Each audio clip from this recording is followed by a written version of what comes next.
नमस्कार, मैं हूं रजत अवस्थी और आप देख रहे हैं इम्पैक्ट भारत टीवी।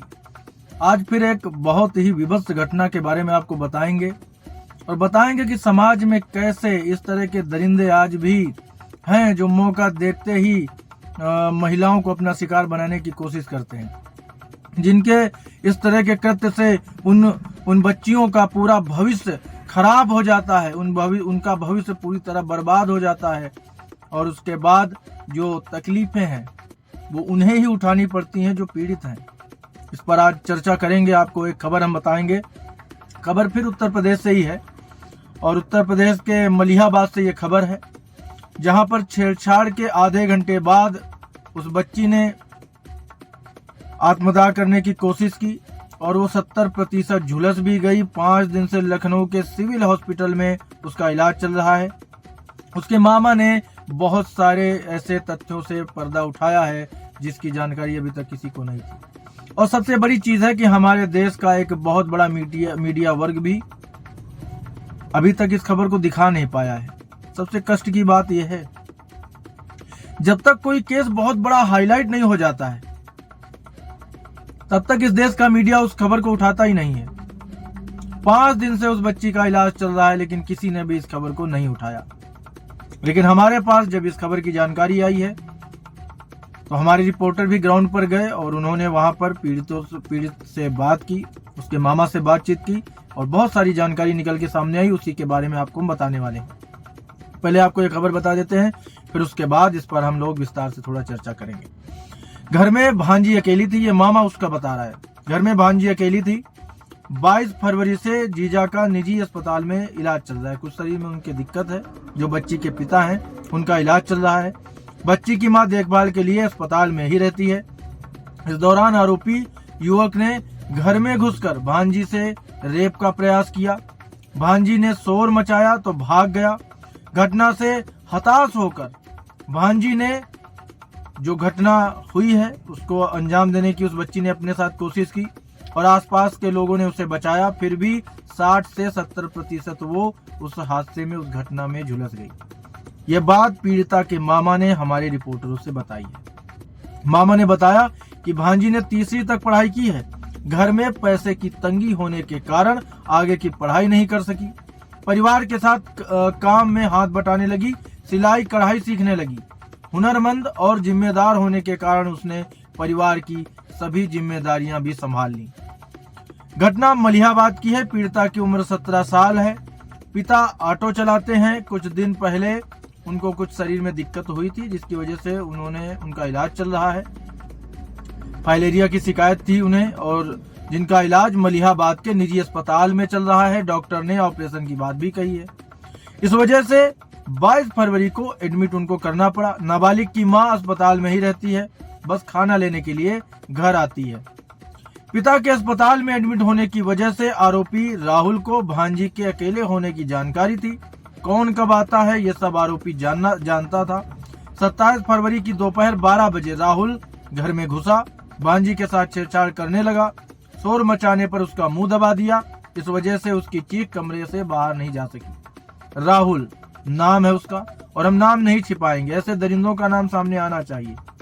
यह राहुल वही है जिस पर आरोप लगा है इस तरह की घटना को, इस वारदात को अंजाम देने का। हालांकि जब तक कोर्ट उसे गुनहगार न साबित कर दे, हम उसे गुनहगार ही बोल सकते हैं, लेकिन नाम हम ले सकते हैं। तो आगे की आपको खबर बताते हैं।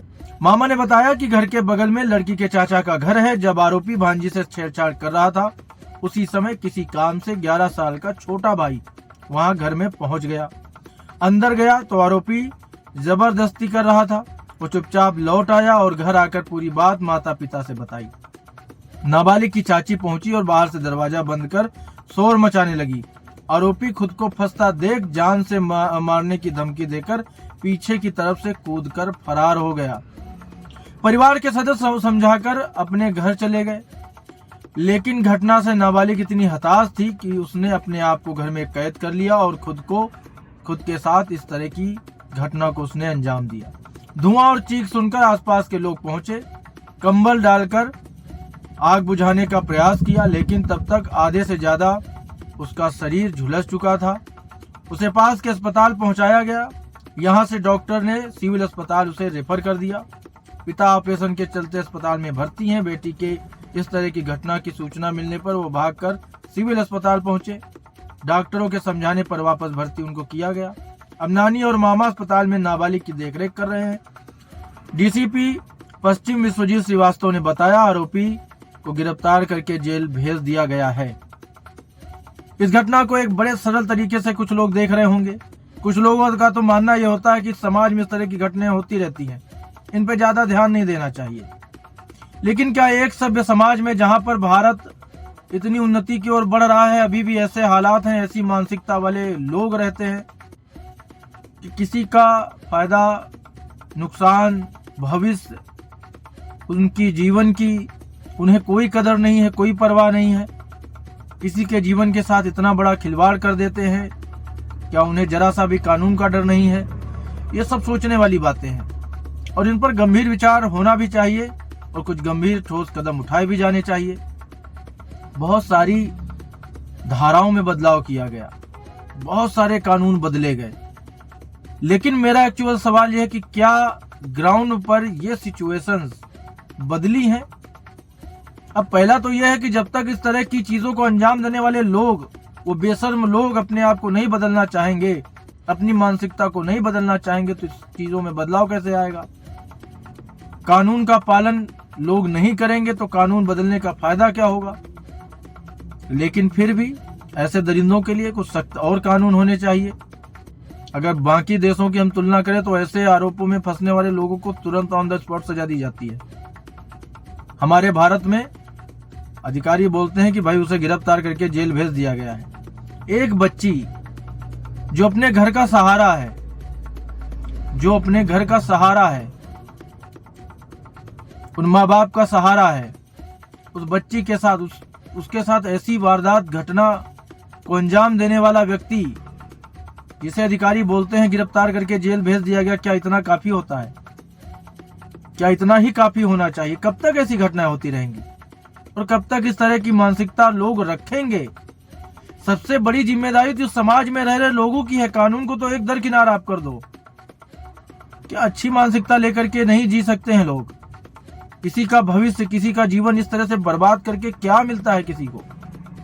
ये बहुत बड़े सवाल हैं जिनमें कब जवाब हमें मिलेंगे हमें भी नहीं पता।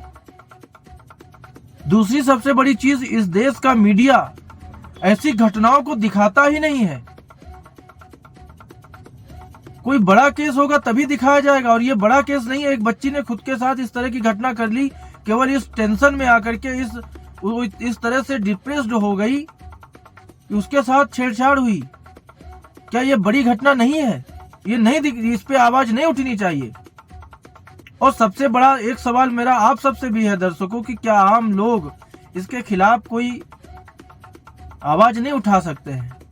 क्या लोग इंतजार करते हैं कि जब उनके घर में कोई ऐसी वारदात होगी तब वो आएंगे? तो आज आप आवाज नहीं उठाओगे तो आपके लिए कौन उठाएगा? कानून से, प्रशासन से जवाब लेने का अधिकार प्रत्येक नागरिक को है भारत के। कोई भी ऐसी घटना होती है, बड़े आसानी से बोल देते हैं अधिकारी की गुनहगार को हमने गिरफ्तार करके जेल भेज दिया है। लेकिन क्या यह पर्याप्त है? इस तरह की घटना रोकने के लिए क्या यह पर्याप्त है? जेल भेज दिया गया है। क्या जेल भेजने से अगर सुधार होना होता तो हो जाता, या अभी भी? आप देखो पुणे में, देखो आपको पुणे की खबर में नहीं, बीच में मैं नहीं बता पाया, चैनल पे चली है, हमने वो भी खबर दिखाई थी, पूरी कवरेज कराई और पूरा दिखाया है। निर्भया जैसा कांड हो गया पुणे में बस के अंदर। तो ये चीजें हो रही हैं, अभी बंद कहाँ हुई हैं? तो अगर नहीं बंद हो रही हैं तो जरूरी है कि हमें और कुछ कदम उठाने चाहिए और कुछ कठोर नियम लाने चाहिए। ये सरकार की जिम्मेदारी है, प्रशासन की जिम्मेदारी है। और मैं फिर आग्रह करता हूं एक बार सरकार से भी, प्रशासन से भी, कि इस पे बहुत कठोरता से ध्यान देने की जरूरत है, क्योंकि ये ऐसी घटनाएं हैं जो किसी के जीवन को पूरी तरह बर्बाद कर देती हैं। ऐसी घटनाएं भारत में अब रुकनी चाहिए। मानता हूं कि काफी समय से बहुत सुधार हुआ है, इन घटनाओं में कमी आई है, लेकिन क्या ये पर्याप्त है? कमी आना पर्याप्त नहीं है। पूरी तरह से बंद होना कुछ लोग कहते हैं असंभव है, लेकिन असंभव को संभव किया जा सकता है और ज्यादा ध्यान दिया जा सकता है। और सबसे बड़ी जिम्मेदारी हमारी स्वयं की होती है। मैं हमेशा बोलता हूँ, कोई भी घटना हमारे साथ अगर घट रही है तो सबसे बड़ी जिम्मेदारी हमारी है। कहीं ना कहीं हमसे भी चूक कभी कभार होती है, क्योंकि दुनिया तो ऐसी ही है, वो तो मौका ढूंढती है किसी को भी बर्बाद करने का, किसी को भी खत्म करने का। लेकिन थोड़ा सा हमें भी अवेयर रहना चाहिए। और इस देश की बहन बेटियों से तो मेरा हमेशा से आग्रह रहा है कि आप स्वयं थोड़ा सा इतना सक्षम बनो कि इस तरह की वारदात आपके साथ ना हो सके। कई ऐसे थोड़ा सा अवेयरनेस है और हम लोग ध्यान देकर के बहुत सारी चीजों में खुद को सेफ रख सकते हैं। लेकिन फिर भी हमारी सरकार और हमारे प्रशासन की पूरी जिम्मेदारी है कि हमारे देश की महिलाओं को, बेटियों को सुरक्षा दी जाए, प्राथमिकता से दी जाए। ऐसी वारदातें, ऐसी घटनाएं कम हो। आज की ये बड़ी खबर यही तक। अब हमारी मुलाकात आपसे जल्द होगी एक और बड़ी खबर के साथ। तब तक आप देखते रहिए इम्पैक्ट भारत टीवी।